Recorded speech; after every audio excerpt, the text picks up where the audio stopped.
NRC को लेकर चिंता व्यक्त की ओवैसी साहब ने कि कच्चा काम तो नहीं करते हैं अमित शाह, ऐसा मुझे लगता है कि एनआरसी लेकर आएंगे।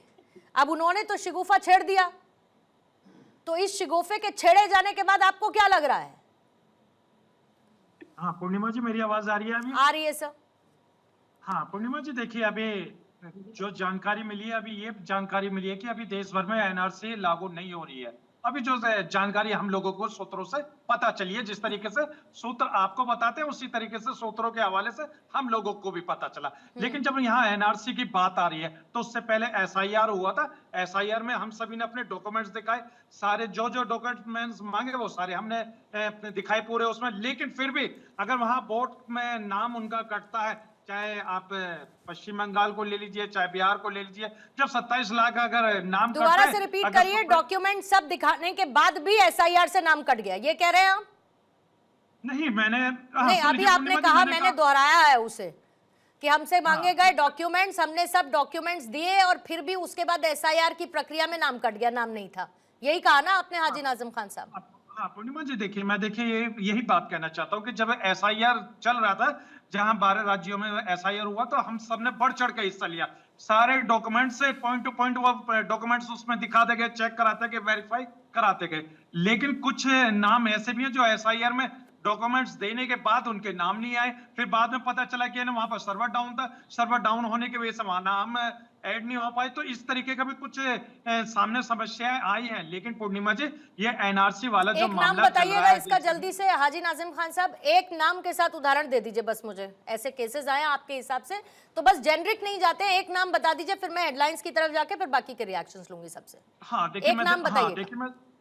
देखिए मैं एक नाम नहीं, बस सैकड़ों नाम आपको बता सकता हूँ। नहीं, बस एक बता दीजिए सर, सैकड़ों की मुझे जरूरत है। एक नाम बताइए कि डॉक्यूमेंट्स दिए और उसके बाद भी एसआईआर में नाम कट गया वोटर लिस्ट से। हाँ सुन लीजिए। देखिए मैं गाजियाबाद का, हिंडन बिहार के आपके क्षेत्र की बात बताता हूँ। गाजियाबाद में वहां उन्होंने अपने डॉक्यूमेंट्स दिए, लेकिन अगर आप उनके लिस्ट चेक करेंगे, डॉक्यूमेंट्स सारे हैं, लेकिन कुछ लोगों के नाम नहीं उस पे एसआईआर में ऐड हो पाए। आप उनसे पूछ लीजिए, आप कैमरे मैन को भेजिए, वहां पर सत्यापन हो जाएगा पूरा इस तरीके का। लेकिन बात ये है कि यहाँ पर जिस तरीके का एनआरसी को लेकर यहाँ पर चिंता व्यक्त करी जा रही है, वैलिड पॉइंट है, चिंता करने की तो जरूरत है। लेकिन जो भारतीय हैं, हम भारतीयों को कोई जरूरत नहीं है चिंता करने की। बस ठीक है, फिर तो बात खत्म। 100 बात की एक बात, जो भारतीय है उनको टेंशन करने की जरूरत नहीं है, और जो भारतीय नहीं है, जो भारतीय नहीं है सर, उनको चिंता करनी चाहिए एनआरसी होने पर। तो जो भारतीय नहीं है उनके लिए हाजी नाजिम खान को क्या समस्या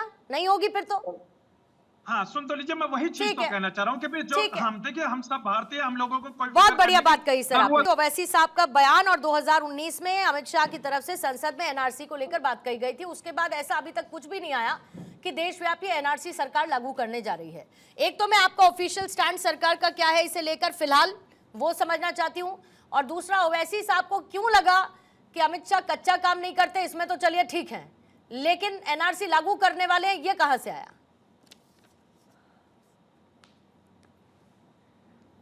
देखिए, ओवैसी जी की बात से एक चीज तो साफ हो गई, और मैं मानता हूं कि जो हमारे धुर विरोधी हैं, जो हमारे विरोध में हैं, जो विरोध में चुनाव लड़ते हैं, जिनके विचारधारा मेरी आवाज़ को कर रही है, कोशिश हो जाए तो इसको प्लीज ठीक करा दीजिए, इसको करेक्ट कराएंगे।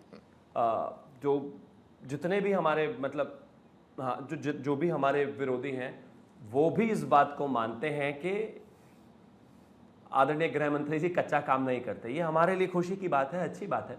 लेकिन अब यहाँ पर उनका जो कहना है कि ये एनआरसी की तरफ बढ़ रहे हैं, उनको शक है कि कहीं एनआरसी तो नहीं हो रहा है। सरकार का ऑफिशियल स्टैंड यही है कि अभी तो इस पर कोई विचार नहीं है, कोई किसी तरह की बात नहीं हुई है और कोई किसी तरह का डिस्कोर्स भी नहीं है। लेकिन जहाँ तक बात पूर्णिमा जी बहुत ज्यादा मुझे ऐसा लग रहा है जैसे मैं खुद से ही बात कर रहा हूं, बट फिर भी मैं कोशिश करता रहता हूं। करेक्ट करवाती हूं इसको जल्दी से, क्विकली इसको मैं करेक्ट करवाती हूं। शिवम आप ले लीजिए 2-5 सेकंड, आप ले लीजिए, मैं जी 2-5 सेकंड ले लीजिए, इसको करेक्ट करेंगे जल्दी से। तो फिर भी मैं आपको एक चीज कहना चाहता हूं। हाँ बोलिए, अच्छा बोलिए। Thank you.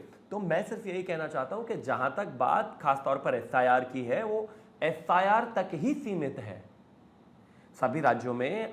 ये हमारी सरकार की बात नहीं है। 2003 में श्री प्रकाश जायसवाल जी ने कहा था, 2004-2005 में श्री प्रकाश जायसवाल जी ने कहा था कि देश में 1 करोड़ 20 लाख अवैध नागरिक हैं।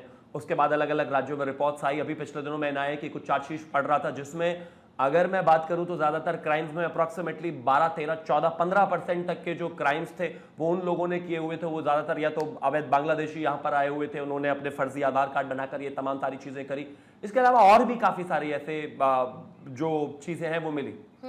तो एक पूरे देश में ये जो इलेक्टोरल प्रोसेस है वो इस देश के लोगों के लिए है, देश के नागरिकों के लिए है। उनको इस चुनाव में रिप्रेजेंटेशन मिले, लेकिन अगर कोई अवैध व्यक्ति है तो उसका वोट वहां नहीं होना चाहिए।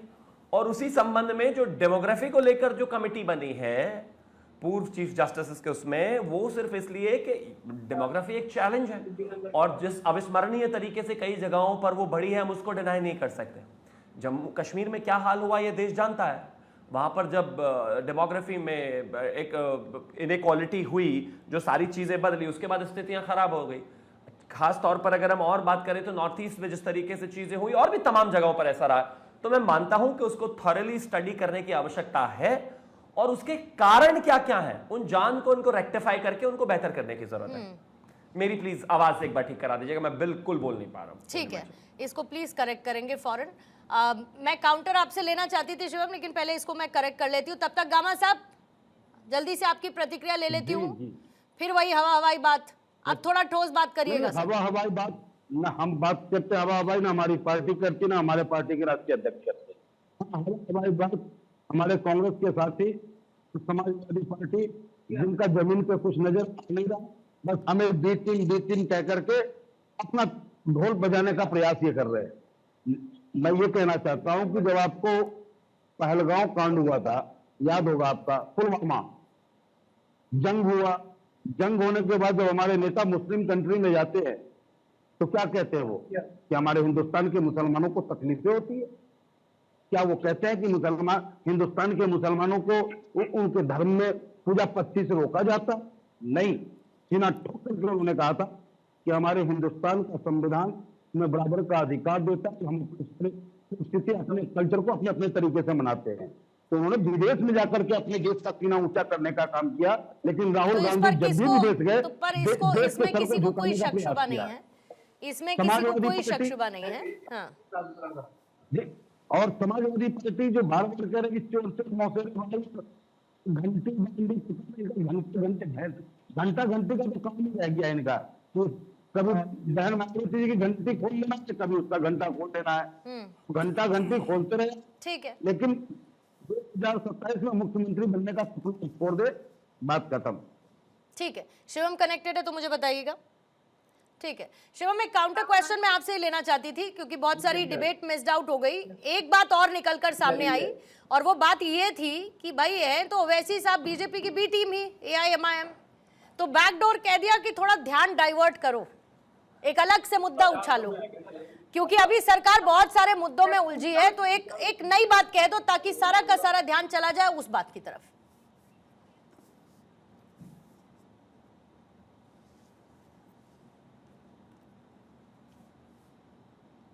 शिवम, आ रही है आप तक मेरी आवाज? ठीक है, अश्विनी जी 30 सेकंड्स। मुझे आवाज आ रही है तो ये अच्छा आ रही है आवाज, ये मुझसे आवाज, हाँ जी जी जी, थैंक यू। देखिए मुझे लगता है कि ये बी और सी टीम का विषय है नहीं। अब ओवैसी जी को ऐसा लगता है तो हम इसमें क्या कर सकते हैं या सरकार इसमें क्या कर सकती है। जहां तक बात मुद्दों पर घिरे होने की बात है, भारतीय जनता पार्टी सभी विषयों पर चर्चा करने को तैयार है। लगातार आपकी चाहे डिबेट्स रही हो, देश में जितने भी तमाम नेता हों, चाहे उनका जवाब देने का विषय हो, जब भी आवश्यकता होती है तब भी आप बुलाते हैं, हम चले आते हैं, लगातार पार्टी का पक्ष रखते हैं। जहां तक सरकार के फंसने का विषय है, मैं मानता हूं कि जब 140 करोड़ के देश में एक सुचारू रूप से रोज 365 डेज चलने वाली सरकार होती है तो वो तमाम मुद्दों को लेकर एक साथ काम करती है। जाहिर है उस पर लोगों के इंटरेस्ट और डिसइंटरेस्ट लगातार चलते रहते हैं, लेकिन यहां इंपॉर्टेंट बात यह है कि वो एनआरसी को लेकर इतना डर क्यों रहे?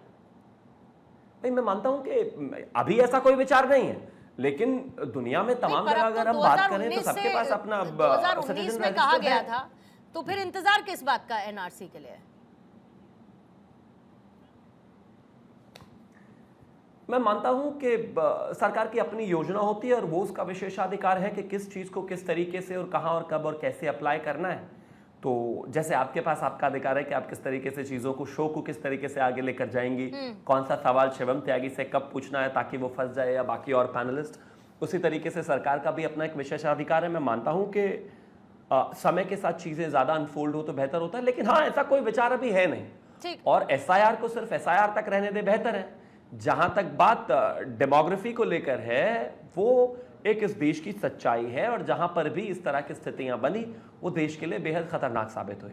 तो जाहिर है उस पर लगातार काम करते रहना और उसके कारणों को फाइंड आउट करना, पता करना, चीजें करना और आगे लेकर जाना, ये सरकार का काम है। ठीक है, अश्विनी जी 30 सेकंड्स।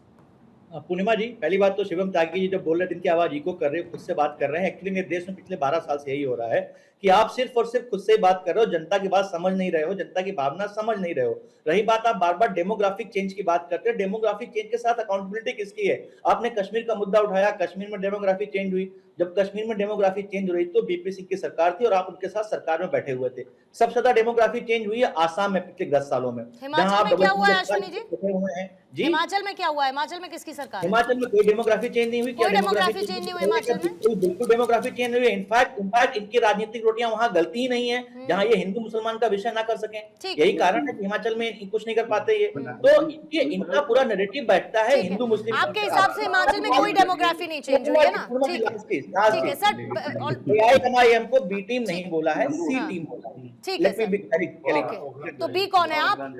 नहीं, बी मीडिया वाले हैं। अच्छा। जो और ये आपके कांग्रेस के संविधान में लिखा है? सवाल ही नहीं करते। ये आपके कांग्रेस में संविधान ने सोनिया गांधी जी ने लिखा है? नहीं बिल्कुल, तो राहुल गांधी जी ने लिखा है? जनता लिख रही है। तो प्रियंका जी को तो खैर आप लिखने ही नहीं दे रहे हैं। में आप बताइए, प्रियंका जी को तो आप लिखने ही नहीं दे रहे हैं, तो या तो सोनिया जी ने लिखा होगा या राहुल गांधी जी ने लिखा होगा, वही तो लिख पा रहे हैं अभी। ठीक है, ओके, ठीक है सर। मैं फालतू के आपसे इंडिविजुअल उसमें बैंटर में नहीं पढ़ना चाहती हूँ अश्विनी जी, छोड़ देती हूँ उसको मैं। अशोक जी 30 सेकंड्स।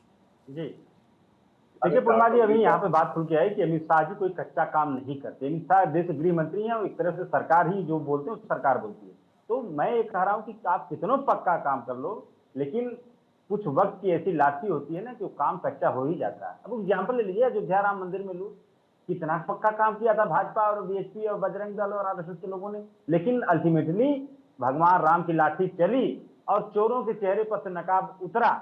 जो अभी तक गंगा भक्त बन के गंगा के साथ लूट करते थे, और राम भक्त बन के राम के साथ लूट करते थे, देश भक्त बन के देश के साथ लूट करते थे, उनके चेहरे से भगवान राम ने नकाब हटा दिया। ये न गंगा भक्त है, न राम भक्त है, न देश। देखिए मुझे लगता है कि जो बातें लगातार आ रही हैं एनआरसी को लेकर के और एसआईआर को लेकर के, दोनों अलग अलग विषय हैं। एसआईआर इस देश में जो वोटिंग का प्रक्रिया है उसको लेकर के है, और एनआरसी का जो है इस देश के अंदर जो वैध लोग रह रहे हैं उनका अधिकार और हक अगर कोई अवैध लोग छीन रहे हैं तो उनको निश्चित तौर पर उनको बाहर करने की बात जो है एनआरसी में कही गई है। और एनआरसी सही प्रक्रिया, इसको देश में लागू होना चाहिए। लेकिन एनआरसी के नाम पे जो भ्रम का भूत खड़ा करने की कोशिश जो लोग कर रहे हैं, जो मुसलमानों के अंदर भय पैदा करने की कोशिश कर रहे हैं, मुझे लगता है कि आज का मुसलमान समाज भी जानता है कि वो भारत में आज सबसे सुरक्षित है, सेफ है, पूरी मजबूती के साथ, अपने डॉक्यूमेंट्स के साथ।